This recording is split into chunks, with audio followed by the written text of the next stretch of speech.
wale wabunge walikuwa na furaha wakimtupia Gachagua mawe. Wajue Ruto akimalizana na Gachagua wako next. Umeona? Kama umepewa history lesson na wewe hutaki kusikia, wajue akimalizia huyo watakuwa next.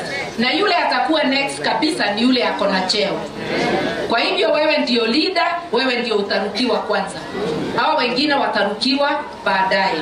Lakini kama Wakenya tutakubali nchi yetu imalizwe? Mimi sitasema na support mtu, na support mambo ya haki. Uwe nani, I will stand for your right. Hata wakati Ruto alikuwa deputy, siku moja wakasema hawezi kusimama kama rais sababu amekuwa deputy miaka 10. Mimi nilisema siwezi kumchagua, lakini ako na haki ya kusimama. Sio sababu ati nilipenda nimchague. Mimi nilikuwa tu napeana the legal position. Tusimamie haki watu wetu na tusijifanye wajuaji.